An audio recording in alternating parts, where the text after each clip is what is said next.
Skills. अच्छा, interview skills जो है ना, ये याद रखिएगा कि इंटरव्यू जो है ना वो सिर्फ ऑर्गेनाइजेशन में प्रोफेशनल हवाले से या प्रोफेशनल जॉब रेलेवेंट ही नहीं होते। जब आप हायर एजुकेशन में जा रहे होते हैं, जब आप यूनिवर्सिटीज में जा रहे होते हैं, तो वहां पे भी इंटरव्यूज होते हैं। तो इंटरव्यू इटसेल्फ इंटरव्यू ही होता है, उसकी अपनी एक नर्वसनेस होती है, उसका अपना एक थोड़ा सा आप कह लें कि एक एक इम्पैक्ट होता है आपके ऊपर कि भाई इंटरव्यू आ रहा है, और नर्वसनेस होती है, और समझ नहीं आ रहा होता क्या पूछेंगे, कैसे करेंगे, और किस तरह से हमने टैकल करना है। तो ये 3-4 स्लाइड्स में मैं आपके साथ बड़ा ही ब्रीफली स्किम करते हुए लेकर जाऊंगा आपको, और आपको बताऊंगा कि इंटरव्यूज अगर आपका आ जाए लाइफ में कभी भी, वो चाहे प्रोफेशनल हो, चाहे एजुकेशन रिलेटेड हो, चाहे कोई भी हो, चाहे मॉक इंटरव्यू हो, तो आपने कैसे उसको टैकल करना है, कैसे परफॉर्म करना है। तो एक तो आप याद रखें कि आपने ऑर्गेनाइजेशन का एनालिसिस जरूर करना है, जिस भी ऑर्गेनाइजेशन में आप अप्लाई कर रहे हैं।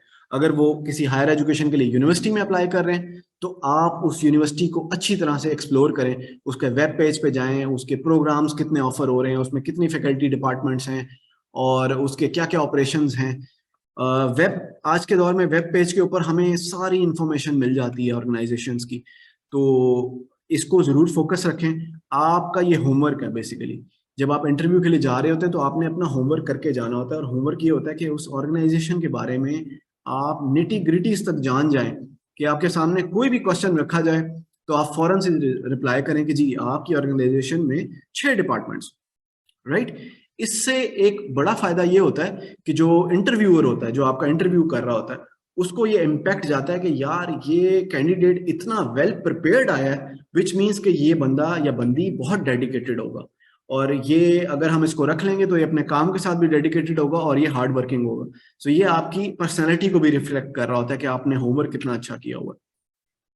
उसके बाद जिस रोल के लिए आप अप्लाई कर रहे हैं, ये अब हार्डकोर प्रोफेशनलिज्म की बात हो रही है, जब आप अपनी प्रोफेशनल लाइफ्स के लिए जा रहे होंगे, तो वहां पे जिस रोल के लिए भी आप अप्लाई कर रहे हैं, तो उसमें इन चीजों को जरूर देखिएगा कि उसकी जॉब डिस्क्रिप्शन क्या है, उसमें क्या स्किल्स और एट्रीब्यूट्स रिक्वायर्ड हैं, और उसके हिसाब से कुछ क्वांटिफाइबल अचीवमेंट्स प्रिपेयर कर लें। क्वांटिफाइबल अचीवमेंट्स का मतलब ये होता है कि जहां पे नंबर्स इन्वॉल्व हो जाएं। ठीक है, फॉर एग्जाम्पल मैं फाइनेंस के एक डिपार्टमेंट में किसी ऑर्गेनाइजेशन के अप्लाई करता हूँ बजटिंग के बंदे के लिए, बजटिंग रोल के लिए, बजटिंग स्पेशलिस्ट के लिए मैं अप्लाई कर रहा हूँ। तो मुझे अपने रेज्यूमे पे ये लिखना होगा कि फॉर एग्जाम्पल मैं 100,000 का बजट मैंने हैंडल किया हुआ है। उससे मतलब क्या है कि मैंने इतने हजार का बजट मैंने ऑलरेडी बनाया हुआ है। तो दैट मीन्स कि मेरे लिए इस नौयत का काम कोई मुश्किल काम नहीं होगा, मैं ऑलरेडी ये कर चुका हूँ। और आइंदा आने वाले सालों में मैं इससे बेहतर भी कर सकता हूँ, और I am a good learner, तो मैं सीखता जाऊंगा। फिर उसकी सैलरी रेंज क्या होती है। एंड अगेन बड़ा इंपॉर्टेंट बात है कि वो जो जॉब फिट है, वो आपके कैरियर विजन और आपकी जो कैरियर ट्रेजेक्टरी है, जो आप अपने कैरियर को आप देख रहे हैं कि ओवर द पीरियड में यहाँ पे पॉइंट ए से पॉइंट बी पे पहुंचना चाहता हूँ, तो वो आपकी कैरियर विजन के साथ कितना अलाइन है वो जॉब जिसके लिए आप अप्लाई कर रहे हैं, राइट। उसके बाद क्वेश्चंस, आपके माइंड में जो क्वेश्चंस होने चाहिए जो आप एम्प्लॉयर से पूछ सकते हैं। अच्छा, एक चीज याद रखिएगा, I am very unfortunate on this कि मुझे ये मेरी एजुकेशनल लाइफ में किसी ने नहीं बताया कि आप जब इंटरव्यू में जाएं तो इंटरव्यू के एंड पे आप भी क्वेश्चन कर सकते हैं इंटरव्यूअर को, राइट। और ये बात मुझे वक्त के साथ पता लगी कि आप you have an equal right to question the interviewer about your company culture, about के आपके नजदीक सक्सेस क्या होगी। आपने मुझे हायर तो कर लिया, लेकिन आप मुझे कैसे एक सक्सेसफुल एम्प्लॉयर के तौर पे देखते हैं। वो फिर आपको बताएंगे कि जी अगर आपने इस टाइम फ्रेम में पॉइंट ए से पॉइंट बी तक अगर आपने हमें डिलीवर करके दिखाया, या आप कमिटेड रहे हमारे साथ, तो ये हमारे नजदीक सक्सेस है। तो आपको पता होना चाहिए इस बारे में। फिर आपको ये भी पता होना चाहिए कि कंपनी का कल्चर क्या है। कंपनी में कोई पॉलिटिक्स तो नहीं होती है, कंपनी में कोई लेग पुलिंग तो नहीं हो रही है, कंपनी का open ended sort of culture है या क्लोज एंडेड कल्चर है। तो कल्चर के ऊपर भी सवाल होना चाहिए, क्योंकि आपने उस जगह पे जाके काम करना है, अपने दिन का बेहतरीन हिस्सा आपने उस ऑर्गेनाइजेशन में गुजारना है। तो आपको पता होना चाहिए कि वहां का कल्चर क्या है, फिर उसकी बिजनेस प्रायोरिटीज क्या है उसी कंपनी की, और उसकी स्टेक होल्डर मैनेजमेंट क्या है। खैर हम इतनी डिटेल्स में नहीं जाएंगे अभी, लेकिन ये वो ऐसे सवाल हैं जिसका मेरे ख्याल में वक्त के साथ साथ आपको खुद ब खुद जवाब मिलता जाएगा। लेकिन आपको प्रॉम्प्ट करना बहुत जरूरी है कि you have an equal right to ask any questions related to the organisation with the interviewer. The night, the night का मतलब है कि इंटरव्यू से पहले वाली रात, राइट? ये सबसे मुश्किल रात होती है। और यकीन माने आज भी अगर मैं किसी इंटरव्यू के लिए जा रहा होता हूँ, जो कि मुझे बड़ा शौक है, मैं ऑल्दो मैं जॉब स्विचिंग पे इतना बिलीव नहीं रखता, मैं बार बार जॉब स्विच नहीं करता, लेकिन इंटरव्यू का कोई भी मौका मैं हाथ से नहीं जाने देता। उसका फायदा ये होता है कि मैं जब भी ऑर्गेनाइजेशन में इंटरव्यू के लिए जाता हूँ तो हर दफा कोई ना कोई नया सवाल मेरे सामने जरूर आता है जिसका जवाब मेरे पास प्रिपेयर्ड नहीं होता, और फिर अगली दफा मैं उस सवाल के लिए भी अपना जवाब प्रिपेयर करके जाता हूँ। तो ये चीज याद रखिएगा कि लाइफ में जहां भी इंटरव्यू, एक अच्छी, एक रेप्यूटेबल ऑर्गेनाइजेशन में इंटरव्यू का मौका मिले तो जरूर ले लें जाके, जरूर उस इंटरव्यू में अपीयर हो, और आप कुछ ना कुछ नया सीख कर उस इंटरव्यू से निकलेंगे। तो वो जो इंटरव्यू से पहले की रात होती है ना, तो आपने उस रात में हमेशा सोचना है कि ये एक बिजनेस मीटिंग है, नथिंग मोर देन दैट। मैं कोई इंटरव्यू के लिए नहीं जा रहा, मैं एक अच्छा रेप्यूटेबल इंसान हूँ और मैं एक बिजनेस मीटिंग के लिए जा रहा हूँ, और बस एक बिजनेस मीटिंग है। ये अपने दिमाग को समझाने वाली बात है, ताकि आप अपने उस फियर से, उस फियर के जो आपका जोन है उससे अपने आप को बाहर निकाल लें। फिर आप अपने आप को विजुअलाइज करें उस रोल के अंदर जिस रोल के लिए आप अप्लाई कर रहे हैं। अगर आप अपने आप को समझेंगे ना कि मैं ऑलरेडी वो बंदा हूं या बंदी हूं जो जिसके लिए मैं अप्लाई करने जा रहा हूं, तो आप में ऑटोमेटिकली अंदर से कॉन्फिडेंस बूस्ट हो जाएगा, जिसमें आपका अगेन वो फियर वाला एलिमेंट दूर हो जाएगा।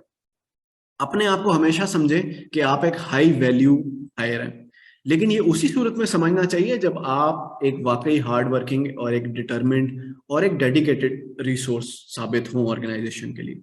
तो अपने आप को समझे कि मैं एक हाई वैल्यू इंसान हूँ। अपने आप को, अपनी वैल्यू को, और कभी भी डीमोरलाइज और अपने आप को कभी भी डिग्रेड करने की कोशिश ना करें कभी भी।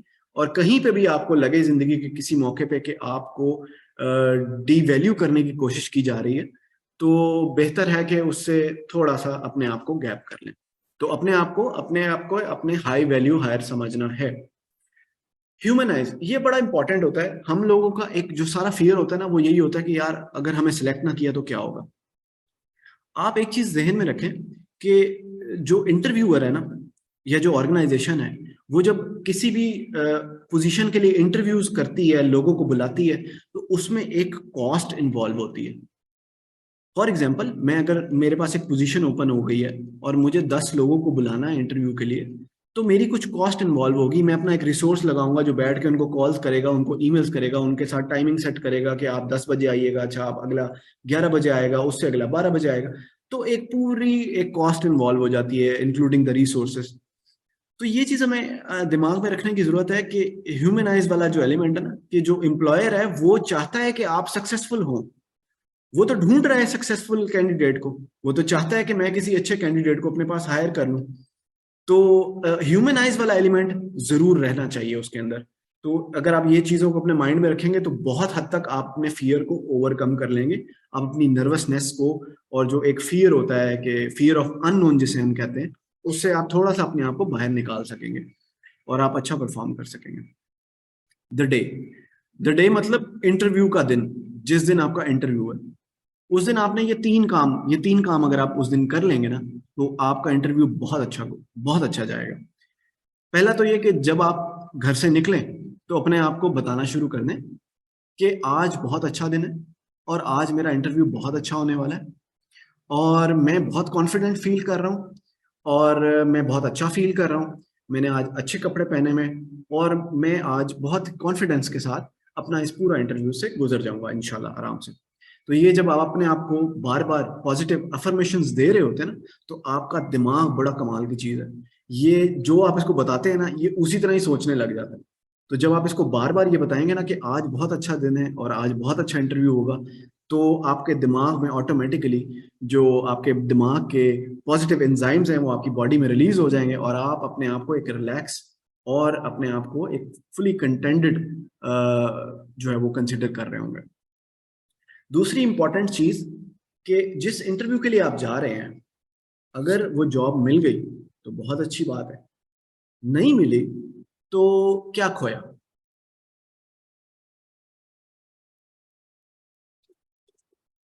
मेरे ख्याल में तो कुछ भी नहीं खोया, क्योंकि अगर हम जॉब के लिए जा रहे हैं और जॉब मिल गई है तो बहुत अच्छी बात है, नहीं मिली है तो वो तो पहले भी नहीं थी हमारे पास, तो इसलिए नथिंग टू लूज। हम एक ऐसी सिचुएशन में है कि हमारे पास कुछ खोने के लिए नहीं है। तो जब कुछ खोने के लिए नहीं है तो फिर डर किस बात का, हम डर क्यों रहे हैं कि इंटरव्यू में पता नहीं क्या होगा। तो इसलिए उस डर को निकालने के लिए आपको अपने आप को ये बताना जरूरी है कि हमारे पास खोने के लिए कुछ नहीं है। हम एक इंटरव्यू के लिए जा रहे हैं, कोशिश ये है कि नौकरी मिल जाए, मिल जाएगी तो बहुत अच्छी बात है, शुक्र अल्हम्दुलिल्लाह।